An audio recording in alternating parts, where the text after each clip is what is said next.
Apabila saya membaca kertas putih pengurusan perolehan vaksin COVID-19, kita dapat mengimbau kembali keadaan, situasi dan suasana yang kita hadapi pada tahun 2020. Pada waktu itu, COVID-19 datang menjengah kita tanpa pesan. Tidak ada negara di dunia menjangkakan bahawa satu pandemik besar akan berlaku. Tidak ada negara di dunia yang membuat persediaan untuk menghadapi pandemik ini. Dan jika kita ingat, kes pertama bermula dengan seorang pelancong yang masuk ke negara ini pada 25 Januari 2020. Itulah mulanya, pertama kalinya kita dapat kesan COVID-19 bertapak di bumi Malaysia ini. Tuan Yang Dipertua, dalam menghadapi situasi yang tidak pernah diharungi oleh sesiapa, bahkan dunia, maka kita menghadapi satu keadaan bahawa kita bermula daripada kosong. Sebab itu kita lihat pelbagai pendekatan yang kita cuba cari jalan. Bagaimanakah kita nak laksanakan? Dan kita lihat bahawa negara-negara di dunia mengambil pendekatan melaksanakan PKP sebagai contoh. Pada waktu itu tiada pendekatan lain. Masing-masing tak tahu macam mana nak buat. Maka kita laksanakan PKP pertama pada 18 Mac 2020. PKP pertama ini merupakan pertama kali dalam sejarah. Jika sebelum ini kita laksanakan perintah kawalan pergerakan di zaman komunis, sekarang dah tak ada komunis, tapi kita menghadapi satu ancaman yang lebih besar dan lebih sukar kerana kita tidak tahu di mana dan bagaimana pada waktu itu virus ini merebak. Sebab itu kita lihat bahawa kapasiti kesihatan kita pada waktu itu tidak bersedia. Kita tidak menjangka keperluan ICU yang begitu besar. Kita tidak menjangka kapasiti katil-katil di hospital yang diperlukan.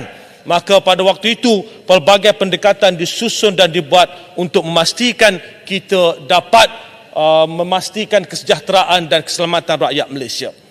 Pada ketika itu, kita lihat bahawa institusi-institusi ditutup. Saya selaku Menteri Kanan Pendidikan pada waktu itu, kita tutup sekolah. Kita tutup sekolah, kemudian kita buka sekolah. Jika kita ingat bahawa setiap kali tutup ada yang marah, setiap kali buka ada yang marah. Dan kita lihat dalam konteks itu juga pelbagai pendekatan yang kita buat ini tidak diterima oleh semua pihak. Namun sebagai kerajaan pada waktu itu kita cuba mencari pendekatan yang terbaik. Apakah yang paling baik untuk rakyat Malaysia? Dan jika kita lihat saudara Tuan Yang Dipertua, sebelum datangnya vaksin ini merupakan satu tempoh yang amat-amat sukar. Sebab itu kalau kita baca kertas putih ini, kita lihat bagaimana Kabinet Jemaah Menteri pada waktu itu membuat keputusan supaya kita mendahulukan, memberi keutamaan kepada pembelian vaksin.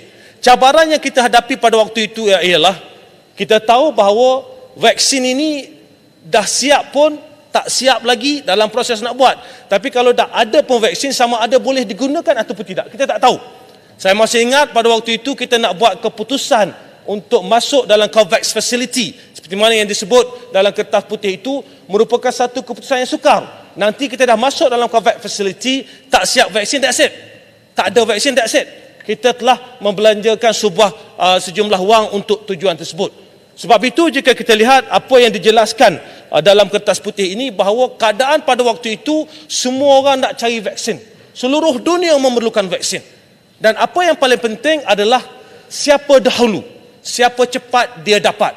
Sebab itu keputusan Jemaah Menteri pada waktu itu memberi tanggungjawab kepada Menteri Mosti dan juga Menteri Kesihatan untuk berunding dan menyelesaikan pembelian vaksin. Saya masih ingat kita berbincang, kita risau nanti apa yang berlaku, macam mana nak buat.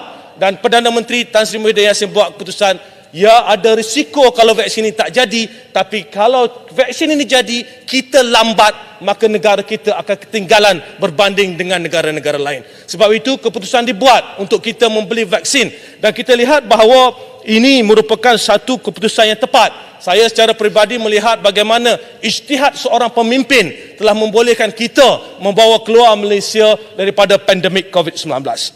Tuan Yang Dipertua, jika kita lihat selepas perundingan pertama untuk mendapatkan vaksin, kita lihat pada fasa pertama vaksin, jumlah yang diterima itu terlalu sedikit, maka perlu diberi keutamaan. Dan alhamdulillah proses-proses ini berjalan dengan baik, berjalan dengan lancar. Dan sebab itu kita lihat pelaksanaan PICK, Plan Imunisasi COVID Kebangsaan, PIK itu telah dilaksanakan dengan cukup cemerlang, bermula dengan kumpulan dewasa, diteruskan dengan kumpulan remaja dan diteruskan juga pula dengan kumpulan kanak-kanak. Sebagai Menteri Pendidikan pada waktu itu, kita sentiasa duduk berbincang dengan Kementerian Kesihatan. Nak tengok vaksin sampai bila? Sampai tahap itu. Kadang-kadang dapat berapa ratus ribu dos, cukup ke tidak nak mulakan? Nak mulakan dengan tingkatan berapa? Bila sekolah rendah nak mulakan dengan tahun berapa? Sampai ke tahap itu, di pihak kerajaan pada waktu itu mengusahakan yang terbaik untuk memastikan rakyat mendapat yang terbaik. Sebab itu, saudara Tuan Yang di-Pertua, apabila disebut oleh Yang Amat Berhormat Perdana Menteri, yang saya kongsikan di sini, anuar dedah perolehan vaksin tanpa persetujuan Peguam Negara. Ini disebut oleh Perdana Menteri dalam berita harian ada, ini saya kongsikan 8 Februari 2023. Dan kita lihat dalam usul yang dibacakan oleh Yang Berhormat Timbalan Menteri Kesihatan, saya baca usulnya bahawa Dewan ini mengambil maklum bahawa perjanjian yang ditandatangani telah melalui proses semakan dan nasihat dari Jabatan Peguam Negara. Jadi siapa nak minta maaf ini? Ya, telah memberi gambaran bahawa seolah-olah perkara pembelian vaksin ini tidak dibawa melalui Peguam Negara, tapi dalam usul yang dibentangkan sendiri oleh Timbalan Menteri Kesihatan jelas bahawa dikatakan perkara ini telah dibawa kepada Peguam Negara. Sebab itu, apakah pengajarannya daripada apa yang berlaku pada hari ini? Kita boleh lihat bahawa dalam konteks ini, segala apa yang berlaku dalam tempoh krisis ini pengajaran bukan untuk kita saja, untuk seluruh rakyat Malaysia. Dalam tempoh krisis, kita akan lihat pelbagai tuduhan, pelbagai sasaran, pelbagai keji, kata maki dikeluarkan pada kerajaan pada waktu itu. Tapi kerajaan pada waktu itu tidak cepat koyak. Dan kita lihat bahawa kita mengambil pendekatan yang profesional kerana keutamaan pada waktu itu adalah untuk membawa Malaysia keluar daripada pandemik COVID-19. Sebab itu walaupun kita lihat paguh, ada yang kata paguh ini bapa PKP sebagai contoh. Tanpa PKP itu sendiri kita boleh lihat kesannya akan menjadi lebih besar pada Malaysia. Namun begitu, saya ingin mengambil kesempatan ini untuk menyentuh sedikit apa yang disebut oleh Yang Berhormat Sebuti Timbalan Menteri Kesihatan dalam ucapan beliau. Ini saya nak rakyat Malaysia di luar sana dengar sendiri apa yang ditulis oleh Yang Berhormat dalam ucapan Yang Berhormat Sebuti, disampaikan bahawa Tuan Yang di-Pertua, sikit lagi Tuan Yang di-Pertua, secara keseluruhannya ingin saya simpulkan bahawa kerajaan Malaysia telah berjaya menguruskan pandemik COVID-19 menerusi pendekatan multi-strategi. Penglibatan pelbagai kementerian dan agensi telah memainkan peranan penting dalam membantu memerangi penularan wabak COVID-19.